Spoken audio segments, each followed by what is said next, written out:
The idea of a second chance is something we hear often. It's a concept that seems simple enough. Someone who's made a mistake gets the opportunity to try again. But does everyone deserve a second chance? Even those that took a life? Second chances aren't given lightly.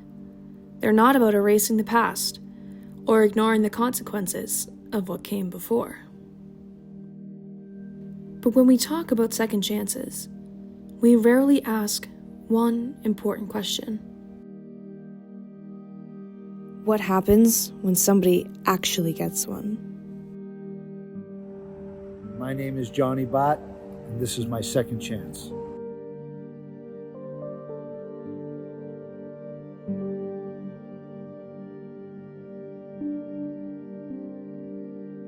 How would I describe myself in one sentence? I'm Barbara and Charlie's kid. Growing up in East Boston, in a family with 2 loving parents and 2 brothers, Johnny Bartolomeo had a normal life.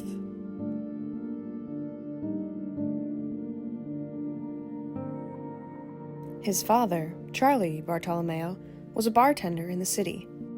His family was his top priority. My father's philosophy all the time was that he treats me like his son in the house and his best friend when he leaves the house. His mother, Barbara, worked at a local shoe store. We had a phenomenal relationship. She was great, and the things that made me, feel the best when I was a kid, when she told me she was proud of me. The greatest gift of my life was my mother and father.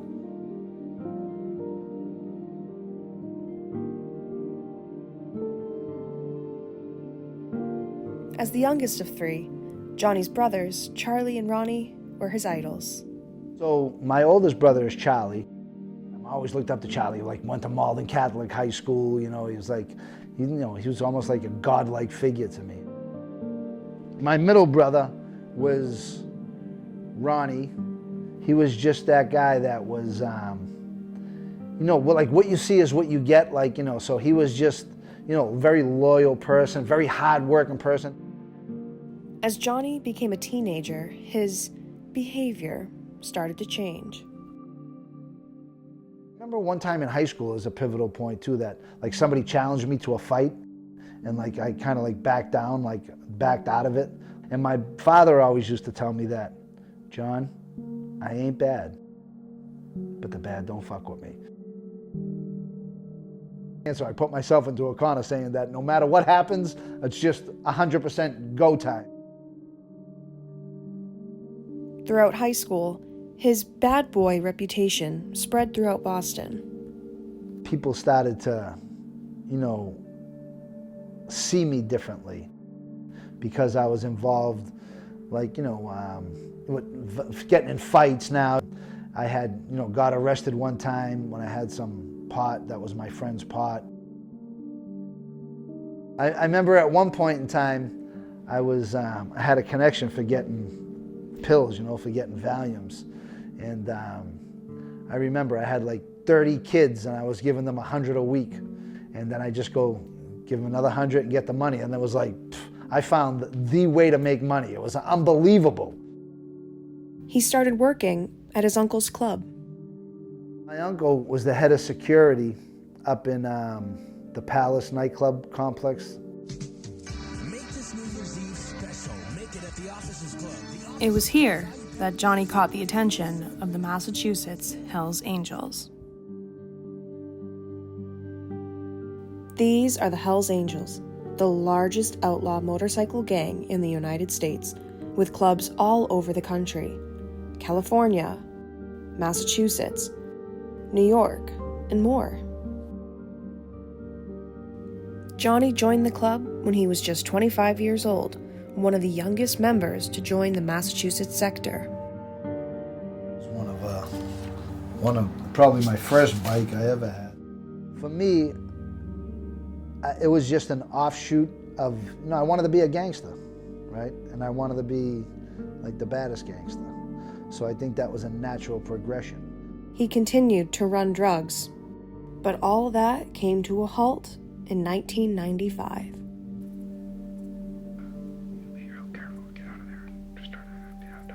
I heard some news that, an event was happening. And my perceived enemies were going to be at this event.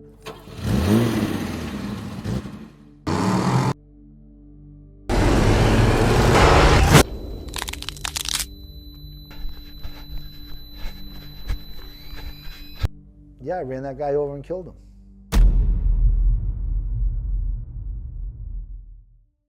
According to court records, Johnny accelerated his automobile and struck William Michaels, a member of the Devil's Disciples. When, I had somebody come scoop me up, and when I got the paper the next day, I didn't know that the guy had died, right?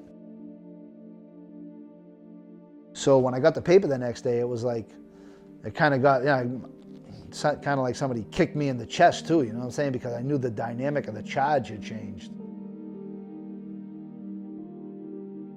I said, my life's never going to be that easy again, ever, never. It's over. Johnny was on the run and traveled across the country trying to escape the police. He was arrested 13 months later.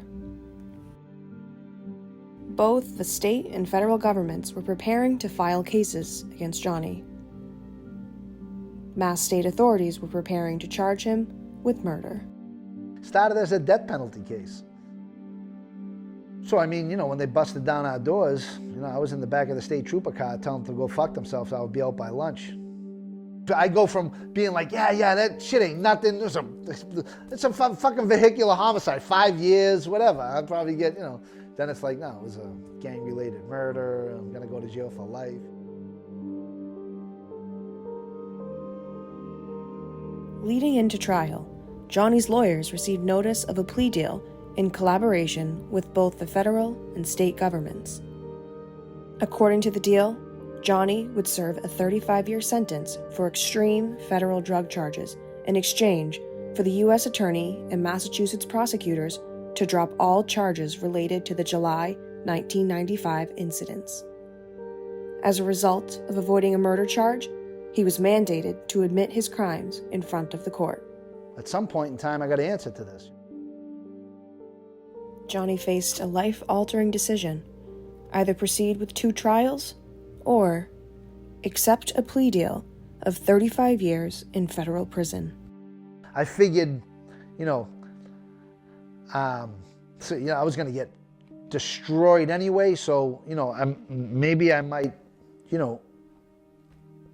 couple everything together and just make it beneficial for everybody except myself.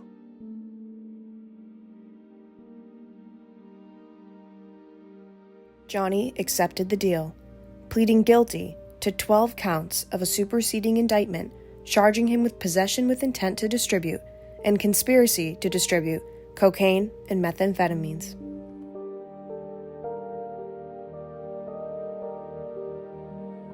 So I remember the first day that I got to prison, and I was just looking out a window, and I seen a dead bug on the windowsill outside, and I said, that is me right now. You're empty inside, and all that you want to do is just fucking scream at the top of your lungs, get me the fuck out of here. I don't want to be here. What am I doing here? Why am I here? Get me out of here.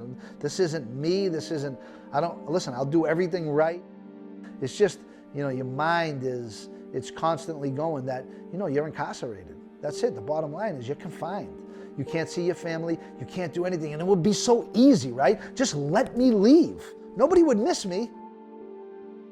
And it's just it's a complete tug of war every single day. As the days, weeks, and years went by, Johnny spent every day in the same routine. His violent behavior followed him in his early years in prison, getting in fights and moving across the country to different federal prisons. But suddenly, his world was changed forever on March 28, 2004. I just got the lines. It was a Saturday morning, and I was getting the lines for the basketball games.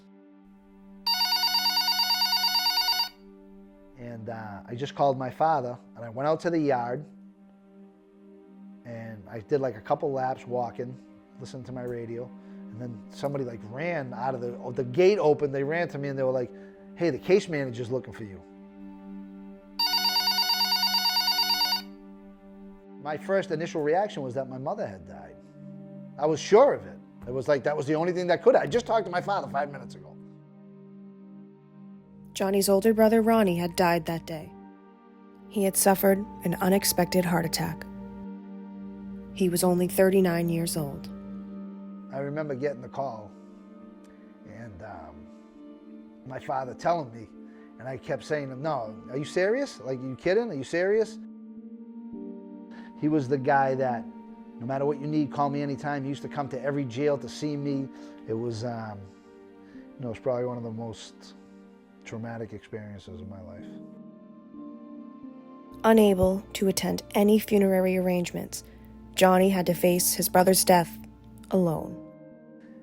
It was really tough. We had like a great family, and now it's just like, and I consider myself responsible for it, a lot of it, And,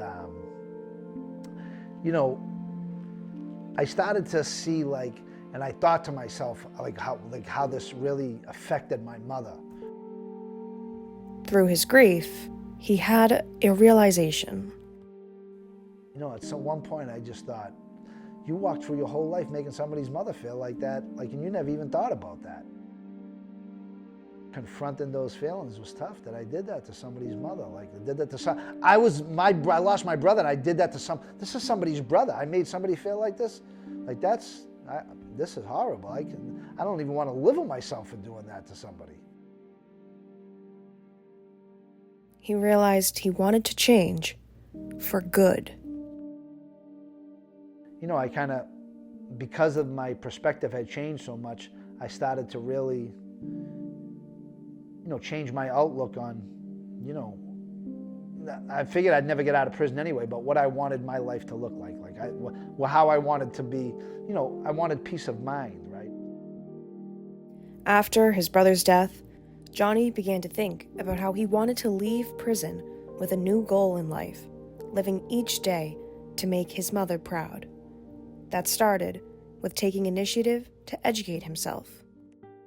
Education, for me, was probably the greatest thing that ever happened to me, right? I never felt I could learn, right? This was the whole reason why I went to try to make money, for doing the least amount of work, right? So I think for me, I never thought I could actually do math. And I was like, yeah, it doesn't matter, because I don't feel like I can, forget it. But when I started to learn, that's what gave me self-worth, right? And then when I got self-worth and I figured, wow, I could do this, I started to really excel in academics. I realized that I had the capacity to dream big. I felt like, there's an end to this. There's a way out of here. When I began to learn, it opened up a whole new world for me.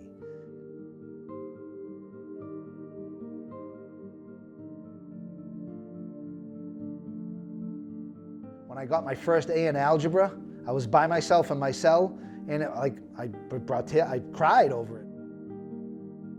Johnny took all types of classes in prison: English, math, science, and his favorite, Spanish. My crowning achievement, of course, is learning Spanish, teaching myself Spanish. That was amazing. After his brother's death, every day was lived towards preparing himself to be better, leaving his life of crime in the past. His good behavior caught the attention of his case manager, and in 2023, Johnny was released from prison after serving 27 and a half years. Come on, hurry up! They gave me this name, the Marathon Man, because it's 26.2 miles is a marathon, and I was in jail about 26.2 years at the time, right? So. His parents, Barbara and Charlie, were not around to see his release. They had unfortunately passed away. I always say it was a consolation prize because I had fought so hard and worked so hard to get out of prison alive and get out with my health and get out in one piece. But the two people that I cared about the most, and my brother Ronnie as well, but my mother and father were gone. So as great as the day was for me, I'll always consider my freedom a consolation prize because my mom and dad weren't there.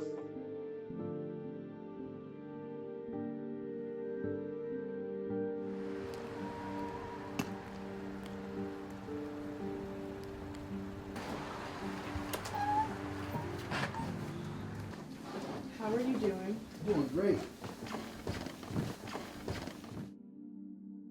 We'll do this. One of the early steps on parole is proving income. Lucky for Johnny, his t-shirt business started to take off, one that started way before his release. It's really, the whole thing started with my brother having shirts, and I signed them, and I didn't think I would sell them, but I sold them. Then there being a little bit of a demand for it. Basically just kind of all, really, my brother started with me with the idea, didn't think I could get rid of them. His shirts have all types of slogans paying homage to his prison time, as well as Boston roots. These shirts are more than a livelihood for Johnny. They remind him of someone who meant a great deal to him, his mother. I've done so much to, bring my mother a lot of pain in my lifetime, right? So, she's passed away now, so that's what I say my philosophy is, to do one thing a day to make my mother proud, so. And that's the hashtag I use in mostly every post I make on Instagram, so it's just making my mom proud. We welcome all who struggle with substance use disorders. Since being out, Johnny has found a way to make connections beyond his growing t-shirt company.